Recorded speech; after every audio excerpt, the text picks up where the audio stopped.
আসসালামু আলাইকুম। SSC physics বইয়ে তৃতীয় অধ্যায়ের বলের যে অধ্যায়টা আছে আর কি, এই অধ্যায়ের কিছু এমসিকিউ আমি এখানে রাখছি। সবগুলো মূলত এগুলো বোর্ড কোশ্চেন। তো এই বোর্ড কোশ্চেনগুলোকে জানার মাধ্যমে আমরা মূলত এই অধ্যায়টাকে সলভ করার চেষ্টা করব।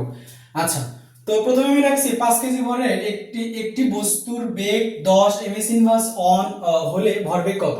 ভরবেগ মানে কি আমরা জানি হচ্ছে পি ইকুয়াল কি জানি, পি ইকুয়াল এমভি জানি ভরবেগ, তাই না? যদিও পি কে ভরবেগকে পি দ্বারা প্রকাশ করা হয় এমভি। তাহলে এম হচ্ছে ভর, ভি হচ্ছে বেগ। তাহলে ভরবেগ কত? কত ভরে 5 কেজি, বেগ হচ্ছে 10 কেজি, তাহলে কত? ভরবেগ হচ্ছে 5 10 50। তাহলে 50 কেজি এমএস ইনভার্স 1। এদিকে একটা জিনিস খেয়াল রাখতে হবে, হয়তো ক নম্বরে অপশন দেওয়া আছে হচ্ছে 50 মিটার বা 50 কেজি। তাহলে তোমার 50 দেখে খুশি হওয়া যাবে না, তোমাদের একটা দিয়েও খেয়াল রাখতে হবে, কারণ ভরবেগের হচ্ছে কেজি এমএস ইনভার্স 1, এদিকে খেয়াল রাখতে হবে। আচ্ছা, পরটা কি বলছে? 10 কেজি ভরে একটা বস্তুর উপর কত বল প্রয়োগ করলে, মানে এফ চাচ্ছে, ত্বরণে এত হবে। তাহলে এফ সমান আমরা এম এ জানি, তাই না? তাহলে এফ সমান কি জানি? M A. তাহলে এম এ, তাহলে এম কত? এম হচ্ছে দেওয়া আছে 10 কেজি, আর এ কত? এ হচ্ছে দেওয়া আছে 4। তাহলে 4 10 40, তাই না? তাহলে এটা হচ্ছে 40, যেহেতু ফোর্স তাহলে নিউটন চাইছে। আচ্ছা, তারপরটা আসি। তারপরটাতে কি বলছে দেখো। তারপরটা বলছে 10 কেজি ভরের একটা স্থির বস্তুর উপর 200 নিউটন বল 20 সেকেন্ড যাবত প্রয়োগ করা হলো, 20 সেকেন্ড পরে বেগ কত? তাহলে 20 সেকেন্ড পরে বেগ কত? তাহলে ভি বের করবো আর কি, ভি ইকুয়াল ইউ প্লাস এটি। তো এখানে আমরা এটা আমাদের জেনে নিতে হবে। আচ্ছা, তাহলে এফ সমান আমরা কি জানি? এফ সমান এম এ, তাই না? তাহলে এখান থেকে একটু ত্বরণটা বের করে নিই আমরা। অনেকে ভাবতে পারে ত্বরণ কেন বের করবো, তাই না? আমাদের লাগবে এফ ভাগ হচ্ছে এম। তাহলে এফ কত? এখানে এফ হচ্ছে কত দেওয়া আছে? 200। তাহলে এফ হচ্ছে 200, আর এম কত দেওয়া আছে? 10। তাহলে কত হলো? তাহলে আসলে আমাদের 20। তাহলে এর মানে আসলে 20। এখন আমরা যেটা জানি যে ভি ইকুয়াল ইউ প্লাস এটি, তাই না? তো ইউ কত? এখানে ইউ আদিবেগ 0। এ কত? এ হচ্ছে আমার হচ্ছে এই যেখানে বের হলো 20 20। আর টি কত? টি বলছে হচ্ছে 20 সেকেন্ড পরে, এই যে 20 সেকেন্ড পরে, তাই না? তাহলে কত হলো? 2 দিয়ে 4, তাহলে 400। তাহলে 400 এমএস ইনভার্স 1। তার মানে 20 সেকেন্ড পরে বেগ দাঁড়াবে হচ্ছে 400 এমএস ইনভার্স 1, এটা দাঁড়াবে 400 এমএস ইনভার্স 1, এটা। আচ্ছা, তারপরে আসি আমরা। তারপরটা কি বলছে দেখি, মনোযোগ সহকারে দেখতে হবে। আচ্ছা, তো বলছে 10 কেজি ভরে একটা স্থির বস্তুর উপর 1500 নিউটন বল এত সময়ব্যাপী কাজ করে, ভরবেগের পরিবর্তন কত? তো ভরবেগের পরিবর্তন আমরা যেটা জানি হচ্ছে এই যে এমভি মাইনাস এমইউ ইকুয়াল কি জানি? এফটি, তাই না? ভরবেগের পরিবর্তন, এটাকে মূলত ভরবেগের পরিবর্তন বলে। আর এফটা হচ্ছে বল, আর টিটা সময়, এটাকে ঘাত বল বলে, বলের ঘাতও বলে অনেক সময়। তো এখানে ভরবেগের পরিবর্তন চাইছে, তাহলে এখানে ফোর্স কত দেওয়া আছে? এফ দেওয়া আছে এখানে হচ্ছে 1500, তাই না? তো এফ হচ্ছে 1500 আর টি দেওয়া আছে কত? 0.15 সেকেন্ড। তাহলে এটাই মূলত হচ্ছে ভরবেগের পরিবর্তন। তাহলে 1500 গুণন হচ্ছে, আচ্ছা একটু করি। তাহলে 1500 গুণন হচ্ছে কত? 0.15 কত আসছে? 225। তাহলে এটা আসছে হচ্ছে 225। কোনটা এটা? 4 নম্বর। তাহলে এই যে 225 এত ভরবেগের পরিবর্তন, তাহলে এত কেজি এমএস ইনভার্স 1, অবশ্যই একটা খেয়াল রাখতে হবে। আচ্ছা, তারপরে আসি। বলছে তারপরে হচ্ছে 5 নম্বরে 20 কেজি ভরের কোনো বস্তুকে 10 নিউটন বলে ধাক্কা দিলে 5 সেকেন্ড পর এর ভরবেগ কত? 5 সেকেন্ড পরে ভরবেগ কত? আচ্ছা, 20 কেজি ভরের কোনো বস্তুকে 10 নিউটন বলে ধাক্কা দিলে 5 সেকেন্ড পরে ভরবেগ কত? তাই না? 5 সেকেন্ড পরে ভরবেগ কত? তাহলে ভরবেগ 5 সেকেন্ড পরে ভরবেগ কত, তাই না? তাহলে আমরা দেখো, আমরা জানি হচ্ছে এমভি মাইনাস এমইউ ইকুয়াল কত? এফটি, তাই না? তাহলে 5 সেকেন্ড পরে ভরবেগ কত? ভরবেগ মূলত কিন্তু এটাকে বোঝায়, তাই না? পি ইকুয়াল এমভি যেটা। আচ্ছা, যাই হোক, তাহলে এখানে আমি লিখলাম এমভি মাইনাস এমইউ। ইউ যেহেতু কোন একটা বস্তুকে ধাক্কা দেবে, তাহলে বস্তুর অবস্থা স্থির অবস্থায় ছিল, তাহলে টোটাল মানে এটা শূন্য আসবে। আচ্ছা, এফ কত? এখানে এফ হচ্ছে কত? এফ হচ্ছে 10, এফ হচ্ছে 10, আর টি কয় সেকেন্ড? টি হচ্ছে 5 সেকেন্ড, টি হচ্ছে 5 সেকেন্ড। তাহলে কত আসলো? 5 10 হচ্ছে 50। এটা কিন্তু ধরলো এমভি ইকুয়াল কিন্তু 50, তাই না? তাহলে এখানে বলছিল কি যে 5 সেকেন্ড পরে ভরবেগ কত? ভরবেগই চাইছে, তাহলে এমভি ইকুয়াল হচ্ছে আমাদের 50 আসছে। তার মানে এটা হচ্ছে 50, ভরবেগ 50 কেজি এমএস ইনভার্স 1। যাই হোক, এটা। তারপরে আমরা পরেরটাতে আসি। পরেরটা কি বলছে দেখি আমরা। পরেরটা বলছে হচ্ছে 10 কেজি ভরের একটা বস্তুর উপর 125 নিউটন বল প্রয়োগ করা হলে ত্বরণ কত? তাহলে ওই যে ত্বরণ কিছু না আগে করলাম, তাই না? যে এফ সমান আমরা কি জানি এম, তাই না? তাহলে এ ইকুয়াল কি জানবো, তাহলে এফ ভাগ হচ্ছে এম, এ ভাগ এম, এফ এফ এফ কত এখানে, কয় নাম্বার, 6 নাম্বার। এফ হচ্ছে আমার 125, 125 ভাগ হচ্ছে কত, বস্তুর ভর 10 কেজি, তাই না, 10 দ্বারা ভাগ করে কত আসে, তাহলে এই যে 12.5 এত এম এস ইনভার্স 2 এই 6, তাহলে 12.5 এম এস ইনভার্স 2 এটা। তারপরে আসি হচ্ছে মহাকর্ষীয় ধ্রুবক, এর মান কত, মহাকর্ষীয় ধ্রুবক হচ্ছে এর মান হচ্ছে 6.62 6.673 into 10 inverse 11 newton metre square kg inverse 2, এটা তোমরা মুখস্থ রাখতে হবে। 6.673 into 10 inverse 11 newton metre square kg inverse 2, অবশ্যই এটা তোমার মুখস্থ রাখতে হবে।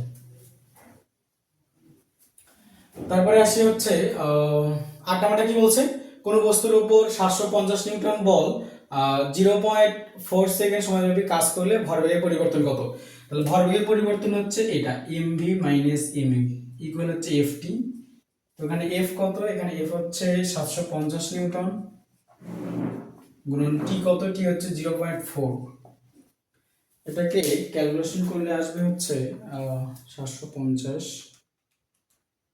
গুণন 0.4, এটা আসে 300, তাহলে এটা আসবে হচ্ছে 300, তাহলে কি আসলো ভর পরিবর্তন, তাহলে 300 কেজি এম এস ইনভার্স 1, অবশ্যই কিন্তু এককের দিকে খেয়াল রাখতে হবে, হয়তো অ্যান্সার গুলো ঠিকই মিলবে কিন্তু এককের কারণে কিন্তু তোমার ভুল আসতে পারে। আচ্ছা, তো তারপরে নাম কি বলছে, 5 কেজি ভরের একটি বস্তুর উপর 750 নিউটন বল 0.4 সেকেন্ড সময়ব্যাপী কাজ করলে ভরবেগের পরিবর্তন কত, ভরবেগের পরিবর্তন কত, এটাও ঠিক সেম প্রসেস, তাহলে ওই যে ভরবেগ পরিবর্তন মানে কি mv মাইনাস mu ইকুয়াল কি ft, তাহলে f কত এখানে, f 750 নিউটন, 750 গুণন t কত, t হচ্ছে এখানে 0.4, এটা কি না প্রায় সেম দেখতেছি, দুটো বোর্ড দুই ভাবে উপস্থাপন করছে, আগেরটার মতোই তো এটা, তাই না, তাহলে 750 গুণন হচ্ছে 0.4, এটাও 300, আচ্ছা এটাও হচ্ছে 300, আসলে দুইটা বোর্ড ছিল, খেয়াল করিনি, যদিও প্রথমটার ক্ষেত্রে দেখো 8 নম্বরের ক্ষেত্রে কোনো বস্তুর মানে কত কেজি ভর, মানে বস্তুর ভরের কথা উল্লেখ করেনি, কিন্তু পরটা দেখো 5 কেজি ভর এটা উল্লেখ করা ছিল। আচ্ছা যাই হোক, পরটা আমরা হচ্ছে 10 নম্বরে আসি, এটা 12 কেজি, এটা হচ্ছে 10 কেজি, মধ্যবর্তী দূরত্ব দেওয়া আছে 5 মিটার, মধ্যবর্তী আকর্ষণ বল, তাহলে এফ ইকুয়াল আমরা কি জানি, এফ ইকুয়াল জানি এই যে জি ইনটু m1 m2 ভাগ হচ্ছে b স্কয়ার, এটা হচ্ছে মহাকর্ষ বলের সূত্র, তাই না, তাহলে এখন আমরা কি করব এটাকে, তাহলে m1 12 কেজি, m2 হচ্ছে 10 কেজি দেয়া আছে, তাহলে জির মান আগে লিখি 6.673 xp মাইনাস 11 গুণন কত, m1 কত, m1 হচ্ছে 12 গুণন কত, m2 হচ্ছে কত 10 টোটাল একটা মান আসছে অনেকগুলো। আচ্ছা যাই হোক, তারপরে এটাকে ভাগ করব d স্কয়ার দ্বারা, দ্রুত কত দেওয়া আছে 5, তাহলে 5 এর স্কয়ার মানে 5 5 25, তাহলে আমি ভাগ দিলাম ডাইরেক্ট 25 দ্বারা 25, এটা হচ্ছে 3.20, আচ্ছা মানে আমি লিখি কই আসছে এটা, আচ্ছা আমি একবারই করছি এটাকে ক্যালকুলেটর দ্বারা, তাহলে 3.20 ইনটু আরো মান আছে আমি লিখলাম না 10 ইনভার্স 10 এত আকর্ষণ বল, তাহলে নিউটন এত নিউটন, ঠিক আছে।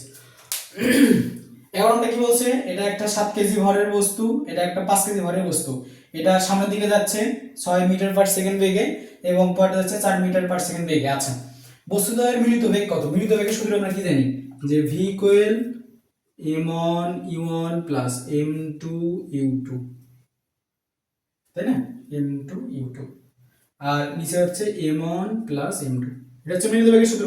আমরা একটা মান বসাই, m1 u1, m1 কত 7 কেজি, u1 হচ্ছে তাহলে এই যে 7 ইনটু 6 প্লাস পরেরটা m2 কত, m2 হচ্ছে 5 কেজি, m2 হচ্ছে 5 কেজি, আর u2 কত, u2 হচ্ছে -4, প্রশ্ন হচ্ছে এটা -4 কেন, কারণ এটা পশ্চাৎ দিক থেকে যেটা আসবে এটাকে আমরা -4 ধরবো আর কি, মাইনাস বলতে পশ্চাৎ দিক বোঝানো হচ্ছে। যাই হোক, তারপরে হচ্ছে m1 m2, তাহলে 7 আর 5, তাই না, যে হচ্ছে 7 প্লাস হচ্ছে 5, তাহলে 6 7 42 প্লাস মাইনাসে মাইনাস 4 5 20, তাই না, নিচে কত 5 7 হচ্ছে কত 12, এটা তাহলে এখন করি, তাহলে 42 থেকে বাদ দাও, 42 মাইনাস হচ্ছে 20, 42 মাইনাস 20 এত 22 ভাগ হচ্ছে কত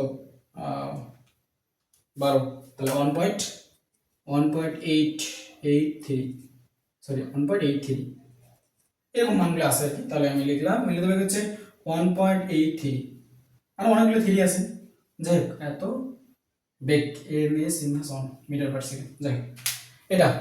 তারপরে আসি আচ্ছা, তারপরে কি বলছে 12 নম্বর, 2 কেজি ভরের বন্দুক থেকে 200 মিটার পার সেকেন্ড বেগে 15 গ্রাম ভরের গুলি ছুড়লে বন্দুকের পশ্চাৎ বেগ কত? পশ্চাৎ বেগই বলছে, পশ্চাৎ বেগ, এই কথাটা মানে হচ্ছে মাইনাস, যেমন মন্দন মানে আমরা মাইনাস বুঝি, ঠিক তেমনই। আচ্ছা, তাহলে এরকম বন্দুকের যে প্যারাগুলো আছে, যে বন্দুকের নল থেকে যে গুলি বের হবে বা বুলেট বের হবে, সেই প্যারাগুলোর ক্ষেত্রে আমরা ডাইরেক্টলি যে সূত্রটা লিখবো এটা, যে এমভি প্লাস এমভি ইকুয়াল হচ্ছে 0। তাহলে এই যে বড় হাতের এমভি দ্বারা মূলত বন্দুক বা রাইফেলের আমরা ভর এবং বেগকে বুঝবো, আর ছোট হাতের এমভি দ্বারা বুঝবো হচ্ছে মূলত হচ্ছে গুলির ভর এবং বেগ। আচ্ছা, তাহলে বন্দুকের পশ্চাৎ বেগ মানে এই ভি কে চাইছে, তাহলে আমি লিখলাম এম ভি ইকুয়াল মাইনাস ছোট হাতের এম ভি, তাহলে বড় হাতের ভি চাইছে, তাহলে মাইনাস এম ভি ভাগ নিচে কি দাঁড়ালো বড় হাতের এম, তাহলে এখন আসে মান বসে minus M V, M 2 kg, বড় হাতেরটা হচ্ছে 2 কেজি, তাই না? আচ্ছা, ভরের বন্দুক থেকে এত বেগে মাইনাস কত বেগে, আচ্ছা এখানে 15 গ্রাম বলছে, 15 গ্রাম, এটাকে গ্রামকে 15 ভাগ হচ্ছে 1000 দ্বারা ভাগ করে নেই, মানে গ্রামকে কেজি করে নিই, 0.015 গুণন কত, গুণন হচ্ছে 200, তাই না? 200, তাহলে যেটা করবো, আচ্ছা এত গুণন হচ্ছে 200, এটা হচ্ছে 3 ভাগ হচ্ছে কত, ভাগ হচ্ছে 2, 1.5, তাহলে এটা হচ্ছে 1.5, এটা কিন্তু মাইনাস 1.5, তাই না? এটা কিন্তু মাইনাস 1.5। তো এখন প্রশ্ন দেখো, তোমাদের অ্যান্সার তুমি যখন দাগাবা তখন কিন্তু মাইনাস 1.5 দেওয়া যাবে না, কারণ পশ্চাৎ বেগ কথার অর্থই মাইনাস। তাহলে অ্যান্সার শুধু আমি দেব, যদি বলতো যে বন্দুকের বেগ কত, তাহলে অ্যান্সার হতো মাইনাস 1.5 এমএস ইনভার্স 1, কিন্তু যেহেতু বলছে পশ্চাৎ বেগ, পশ্চাৎ কথার অর্থই মাইনাস, সেক্ষেত্রে আমি আর মাইনাস কথাটা লিখবো না, তাহলে আমি কি লিখবো, তাহলে আমি লিখবো হচ্ছে শুধু 1.5 এমএস ইনভার্স 1, ঠিক আছে? আচ্ছা, তারপরে আসি 13 নম্বর কি বলছে, এ একটা বস্তু, এখানে এ একটা বস্তুর ভর হচ্ছে, এখানে এই বস্তুর ভর দেওয়া ছিল মনে হয় 5 কেজি দেওয়া ছিল, খেয়াল করিনি, যাই এখানে এ বস্তুর ভর দেওয়া ছিল, এটার এম দেওয়া ছিল, মেবি এম কত দেওয়া ছিল, এম দেওয়া ছিল হচ্ছে এখানে 1.2 কেজি, 1.2 কেজি, এটা একটু মিস্টেক করছি আমি, যাই হোক এত দেওয়া ছিল প্রযুক্ত বল মানে হচ্ছে কার্যকর বল যোগ ঘর্ষণ বল, তাই না? আচ্ছা, তাহলে প্রযুক্ত বল হচ্ছে, তাহলে প্রযুক্ত বল, আচ্ছা আমি ডাইরেক্টলি লিখি, ঘর্ষণ বল কত দেওয়া আছে, ঘর্ষণ বল দেওয়া আছে হচ্ছে এখানে 0.6 প্লাস কার্যকর বল মানে কি F সমান এম, তাই না? এম এ, আমি ডাইরেক্ট লিখলাম এম, তার মানে 0.6 যোগ এম এ, এম কত দেওয়া আছে এখানে, এম হচ্ছে 1.2, কিন্তু এ দেওয়া নেই, এ বের করে নিতে হবে, এ বের করে নেব কিভাবে, এ বের করে নেব এইভাবে, যে ভি মাইনাস ইউ ভাগ টি, তাই না? তাহলে 0.6 প্লাস 1.2 থাক, ভি কত এখানে আমি ডাইরেক্ট মান বসাই, ভি হচ্ছে এখানে দেওয়া আছে কত 20, আর ইউ হচ্ছে আদিবেগ 0 স্থির, তার মানে 20, তাহলে 20 ভাগ হচ্ছে কত, টি কত দেওয়া আছে ওই যে 10, তাহলে তো অবশ্যই বোঝাই যাচ্ছে, আর এটা আসবে 2, তাই না? তাহলে এটা হলো 2, তাহলে ওই 2 দ্বারা গুণ করতে হবে কত, ওই 2 গুণন হচ্ছে এবার হচ্ছে 2.4, তাহলে 0.6 প্লাস 2.4, তাহলে ওটার সাথে এখন যোগ হচ্ছে 0.6, 3, জাস্ট 3, তাহলে প্রযুক্ত বল আসলে 3, তাহলে প্রযুক্ত বল কই গেল এই জায়গায়, তাহলে এটা হলো 3 নিউটন, ঠিক আছে? এটা হচ্ছে ক্যালকুলেশন। তারপরে আসি 14 নম্বর কি বলছে, 14 নম্বরটা কি বলছে, 14 নম্বর কি বলছে, তাই না? দেখি 14 নম্বরটা বলছে হচ্ছে এরকম, যে 5 নিউটন বল কোন বস্তুর উপর 6 সেকেন্ড ক্রিয়া করলে ভরবেগের পরিবর্তন কত, ভরবেগের পরিবর্তন মানে হচ্ছে ওটা mv mu ইকুয়াল কত ft, তাহলে f ফোর্স দেয়া আছে, ফোর্স কত 5, তাহলে 5, আর t কত 6 সেকেন্ড, তাহলে 5 6 30। আচ্ছা, তাহলে কই গেল এটা? তাহলে 30 কেজি এমএস ইনভার্স 1। আমি বারবার একটা কথা বলতেছি, এককের দিকে অবশ্যই খেয়াল রাখবা, অবশ্যই এককের দিকে খেয়াল রাখবা, নতুবা অ্যান্সার হয়তো ঠিকই আসবে, এককের কারণে অ্যান্সারটা ভুল আসতে পারে তোমাদের। আচ্ছা, নিউটনের তৃতীয় সূত্রের গাণিতিক সূত্র দেখো। আচ্ছা, নিউটনের তৃতীয় সূত্র আমরা কি জানি? প্রত্যেক ক্রিয়ারই সমান ও বিপরীত প্রতিক্রিয়া রয়েছে। সেক্ষেত্রে F1 ইকুয়াল, আমরা এটা জানি যে F1 ইকুয়াল মাইনাস F2। এটা হচ্ছে নিউটনের তৃতীয় সূত্র। এটা যদি অপশন থাকে তুমি এটা দিবা, যদি এটা দেওয়া না থাকে তাহলে এভাবে দেওয়া থাকতে পারে। যদি আমি এটাকে এভাবে লিখি যে F1 মাইনাস এই পাশে তাহলে প্লাস F2, এগুলো হচ্ছে শূন্য। তাহলে এটা যেমন সঠিক সেম এটাও তেমন সঠিক। তার মানে হয়তো এটাই দেওয়া আছে, দেখলাম F1 প্লাস F2 এগুলো হচ্ছে শূন্য। এটা হচ্ছে মূলত নিউটনের তৃতীয় সূত্রকে বোঝানো হচ্ছে, ঠিক আছে? তো এভাবে তোমাদের প্র্যাকটিস করতে হবে। এই অধ্যায়ের বেসিক মূলত এগুলোই, আরো অসংখ্য বোর্ড কোশ্চেন আছে। প্রত্যেকটা অধ্যায়ে এরকম, তুমি যত বোর্ড কোশ্চেন সলভ করবা তত ওই অধ্যায়টা তোমার কাছে একটু ইজি ফিল হবে। সেজন্য অবশ্যই বেশি বেশি প্র্যাকটিস করতে হবে। দেখতে সবকিছু ইজি মনে হয়, এজন্য একাধিক প্র্যাকটিস ছাড়া এগুলো আত্মস্থ করা একটু কঠিন হয়ে যায়। ধন্যবাদ সবাইকে।